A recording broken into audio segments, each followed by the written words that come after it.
Parfait. Bien, bonjour tout le monde. Merci beaucoup d'être ici. Je suis vraiment très fière aujourd'hui de parler du projet de loi que j'ai déposé ce matin et de le faire en présence de mon collègue nouveau responsable donc en éducation et aussi de Stéphane et Anne-Marie qui viennent du mouvement citoyen L'École ensemble que j'ai consulté pour déposer ce projet de loi-là. Ça prend vraiment du courage et de l'ambition pour faire une proposition comme celle-là. C'est pas juste un projet de loi, c'est un projet de société. Et à Québec solidaire, on manque pas de courage. Le sondage, en plus, qui est sorti mardi, montre que 85 des Québécois et Québécoises veulent avoir un réseau commun où tous les enfants, peu importe leurs origines, peu importe leur milieu social, économique, peu importe leur talent, fassent l'école ensemble. Donc, clairement, les Québécois et Québécoises sont rendus plus loin que le gouvernement de la CAQ, plus loin que le premier ministre François Legault. J'ai posé une question aujourd'hui à M. François Legault sur ce projet de réseau commun.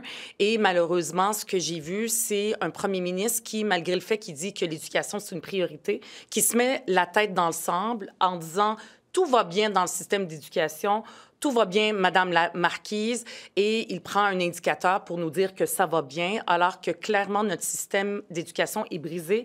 Les profs quittent aujourd'hui, notamment, une des raisons, c'est à cause de cette inégalité qui fait qu'il y a une concentration plus grande d'élèves en difficulté. Et on a ici une proposition, une solution qui va être présentée.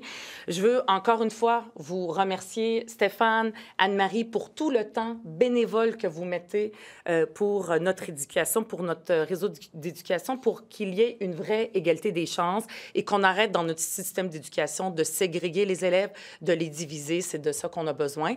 Je veux laisser aussi la parole à Sol qui va vous en dire un peu plus sur le contenu du projet de loi. Merci, Uba.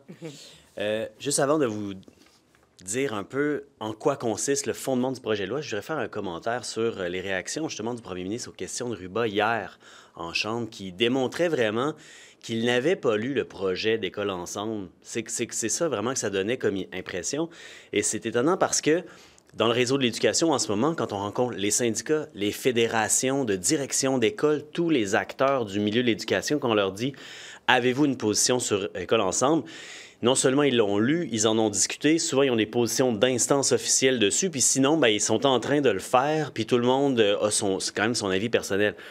C'est la réflexion qui se passe en ce moment, ces années-ci, sur la question du réseau scolaire. Et le premier ministre devrait vraiment, je pense, passer en mode rattrapage pour au moins en prendre connaissance puis savoir de quoi il en retourne, parce que j'ai la conviction qu'on pourrait le convaincre de ça.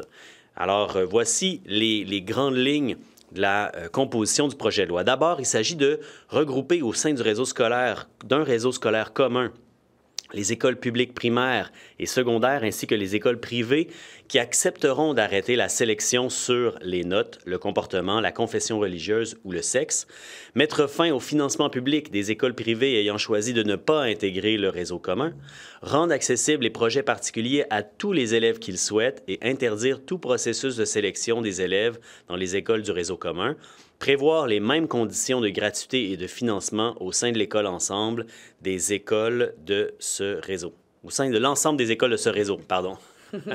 Je voulais dire une autre fois École ensemble.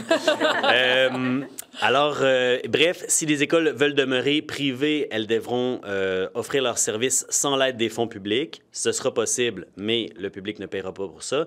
Et le nouveau réseau commun assurerait une éducation de qualité gratuite et équitable pour tous. Et selon l'économiste de l'Université de Sherbrooke, François Delorme, l'implantation d'un réseau commun entraînerait à terme des économies annuelles de 100 millions de dollars. Alors voilà, je laisse la parole à Anne-Marie Boucher de École ensemble. Bonjour, je suis très émue de prendre la parole aujourd'hui. C'est pas tous les jours qu'un mouvement citoyen constitué de parents bénévoles réussit à faire traduire une proposition citoyenne en projet de loi. Donc, à cet égard-là, j'en remercie vivement la porte-parole de Québec solidaire. École ensemble, c'est un mouvement de parents qui a démarré en 2017. Pour faire image, ça a commencé, mon fils était en 3e ou 4e année, j'allaitais une petite fille qui avait même pas 1 an. Aujourd'hui, on a un projet de loi sur la table. Mon fils termine son secondaire, ma petite est en 3e année et déjà anxieuse par rapport au choix de l'école secondaire parce que c'est une discussion dans la cour d'école. École Ensemble, on a commencé en s'opposant au système de tri de nos enfants sur la base soit de l'argent, soit des notes, mais un système de tri qui est injuste et qui est fait autant par les écoles publiques sélectives que par les écoles privées subventionnées, ce que Guy Rocher appelle un gâchis humain. Puis, au départ, on a commencé en dénonçant, en s'opposant. On a finalement compris qu'il fallait aussi proposer quelque chose. Pendant 2 ans, on a travaillé pour construire, avec plusieurs consultations, le travail inlassable, entre autres, de Stéphane, là, qui a vraiment consulté largement. On a construit le plan pour un réseau commun. Et ça, on a lancé ça en mai 2022. Et aujourd'hui, on peut célébrer cette victoire citoyenne-là, un mouvement citoyen qui fait en sorte qu'il y a un projet de loi qui est déposé aujourd'hui. Pour nous, c'est une victoire démocratique déjà, parce que c'est ouvert à la discussion. Les données sont là, la science est là et appuie cette démarche-là. Un mouvement citoyen très large aussi. Donc, c'est une victoire qu'on voit pour École Ensemble, pour la société québécoise, puis aussi pour les dizaines de milliers, centaines de milliers de parents qui sont inquiets aussi du système d'éducation québécois, sont inquiets aussi autour de toute l'anxiété du choix de l'école, du fait qu'on voit le système dépérir, puis qu'il ne semble pas y avoir de volonté politique pour agir pour le moment. Bref, c'est un mouvement qui est sur sa lancée, puis on est vraiment content de pouvoir avoir participé à cette impulsion-là. Merci Anne-Marie. Je vais juste conclure. Ruben a parlé tout à l'heure du sondage CROP qui est sorti hier. 85 d'appui au réseau commun. Ça monte même à 89 chez les parents. On avait aussi sondé, CROP avait sondé en 2022 la même question. Et en 2 ans, on a 7 d'augmentation. Donc, les chiffres sont très élevés, mais en plus, ils sont en augmentation. Et au fond, c'est normal. On offre des bénéfices tangibles aux familles. La proximité, la gratuité, des projets particuliers, des écoles équilibrées. Cet appui-là des Québécois à un projet bien défini, on pense que ça va changer la donne pour les partis politiques parce que on est en train de transformer ce sujet-là qui était avant clivant, qui est en train de devenir un avantage électoral à saisir.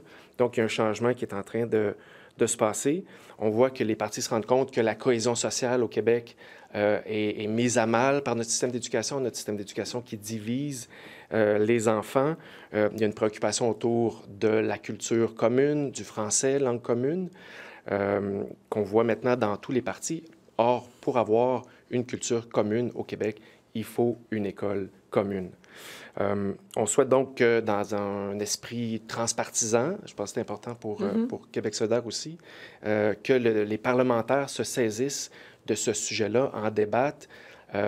Et donc, on espère que le leader du gouvernement, M. Jolin Barrette, va appeler le projet de loi pour que les parlementaires puissent l'étudier, puis même le bonifier. On le sait, j'en ai parlé du sondage, les Québécois, ils veulent une école commune. Puis là, enfin, on a un chemin clair, bien balisé pour y parvenir grâce au projet de loi qui a été déposé ce matin par UBA. On est maintenant à un vote de changer notre système d'éducation. Donc, c'est une avancée majeure qu'on a connue aujourd'hui. Merci. Merci.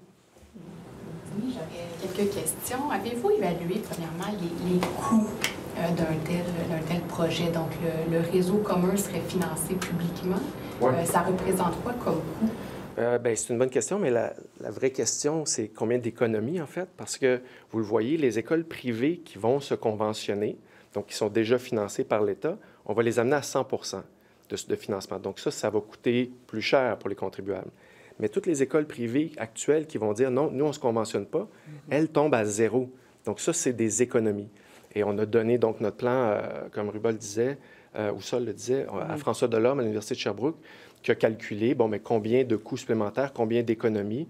Et l'un dans l'autre, c'est 100 millions d'économies annuelles à terme, une fois la transition terminée, pour le budget du ministère de l'Éducation. Et puis, qu'est-ce que vous répondez à François Legault en Chambre aujourd'hui qui brandissait les chiffres de PISA, l'étude PISA? Je pense qu'il faut qu'il soit très prudent avec les chiffres de PISA parce que l'échantillon du Québec très probablement n'est pas valide. Il y a un taux de participation des écoles et des élèves du Québec à PISA qui est très faible, un des plus faibles au monde.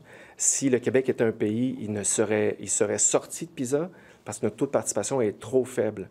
Ce qu'on pense qui arrive, c'est que les écoles publiques ordinaires sont très nombreuses, si elles sont choisies dans l'échantillon, à dire non, nous, on n'a pas le temps de faire ça, l'examen PISA. Et donc, ça fait qu'il y a une surreprésentation d'écoles publiques sélectives. Et la même chose, après, on demande aussi aux élèves, et ça, les autres pays ne le font pas, on dit aux élèves, à leurs parents, est-ce que vous voulez que votre enfant fasse l'examen? Et là, il y a beaucoup d'élèves, de parents qui disent non, il y a déjà des difficultés, donc j'aime mieux qu'ils ne le fassent pas. Donc, notre échantillon est très faible, très peu de participation. Donc, moi, je serais très prudent avec ces données-là, puis j'aimerais ça. En fait, je mettrais même le ministre Drainville au défi obliger les écoles choisies dans l'échantillon à faire l'examen, obliger les élèves à faire l'examen, et là, on va avoir l'heure juste. Et c'est à peu près certain que notre cote descendrait beaucoup dans l'examen PISA. Bien, j'ajouterais aussi, absolument, ça, c'est important parce que c'est souvent, ça arrive très, très souvent, le premier ministre le fait, mais le ministre Drainville, il se pète le bretelle avec cet indicateur-là. Moi, je l'invite aussi à regarder son propre tableau de bord sur le site du ministère de l'Éducation où est-ce qu'on voit, par exemple, le taux de décrochage. Et le taux de décrochage, de façon générale, pour le Québec, qui est à peu près autour de 16 %. Mais si on regarde les écoles privées versus les écoles publiques, bien, les écoles privées, on ne sera pas surpris, il est à peu près autour de 8 %, il est à 18 % aux écoles publiques. Public, tout le monde, là, on inclut le public régulier avec les publics projets particuliers. Et moi, j'ai déjà posé la question au ministre Drainville qui m'a dit qu'il était ouvert à aller trouver l'information, mais à date, il ne l'a pas trouvé puis il ne l'a pas mis sur son tableau de bord. C'est quoi aussi le taux de décrochage du public régulier versus le public avec des projets particuliers? Je suis certaine, sans même avoir fait d'études, qu'il y a un écart entre les deux, mais il faudrait que le gouvernement, justement, quand je dis qu'il se mettait la tête dans le sable en disant qu'on a le meilleur système au monde, il faudrait qu'on arrête de noircir l'image. Moi, j'ai envie de dire, c'est pas notre objectif de ne pas de noircir l'image. Il y a des gens extraordinaires qui travaillent dans le réseau de l'éducation, qui le tiennent à bout de bras. Là, le gouvernement veut couper. Et en plus de ça, il dit que tout va bien. Puis en plus de ça, il y a même le droit de grève qu'on veut menacer. Je l'invite juste à regarder la réalité en face. Puis on a ici, on est propositionnel, on n'est pas juste critique. On a une proposition ici. Il y a eu le plan de réseau commun que j'ai demandé à le déposer aujourd'hui. C'est très rare que je vois ça, que le gouvernement ait refusé qu'on dépose un plan, le plan de citoyens qui ont fait ce travail-là depuis très, très longtemps, un travail sérieux. Et on leur ajoute un autre morceau, c'est le projet de loi. Donc, ils ont tout en leurs mains pour dire, bien, on va l'étudier puis on va travailler pour améliorer notre réseau de l'éducation. On n'est pas obligé d'être d'accord sur tout, mais les chiffres parlent. Moi, je ne serais pas fière à la place du premier ministre avec un taux de décrochage aussi élevé. Il y a aussi une démarche auprès de l'ONU qui avait été entamée là, au sujet de l'école inégalitaire. Est-ce qu'on sait où on est rendu avec ça? Oui. Donc, on avait soumis à l'ONU un rapport sur le cas québécois et l'ONU avait demandé formellement au Québec des questions. Qu'est-ce que vous allez faire avec votre système d'école à 3 vitesses qui divise les élèves selon l'épaisseur du portefeuille de leurs parents? Je paraphrase l'ONU. Donc, ces questions-là ont été envoyées au gouvernement du Québec. Pour l'instant, ce qu'on comprend, c'est que les réponses sont à Ottawa. Le gouvernement fédéral doit colliger les réponses et c'est au gouvernement fédéral, à Patrimoine canadien, de publier les réponses. Donc, malheureusement, on est toujours dans l'attente. Ça fait 3 ans qu'on attend. Donc, c'est là qu'on est rendu avec ce processus-là. Mais c'est sûr que nous, on va attendre les réponses du gouvernement du Québec avec impatience. On va répondre à ça et ensuite, les fonctionnaires du gouvernement du Québec, sans moi à Genève, ils vont répondre aux experts de l'ONU. Donc, on va être très attentifs à ce qu'ils vont répondre parce que même l'ONU le dit, on a un système d'école à 3 vitesses qui divise les enfants socio-économiquement. Ça commence à être difficile de se mettre la tête dans le sable. Merci. OK, merci. Merci. Merci tout le monde.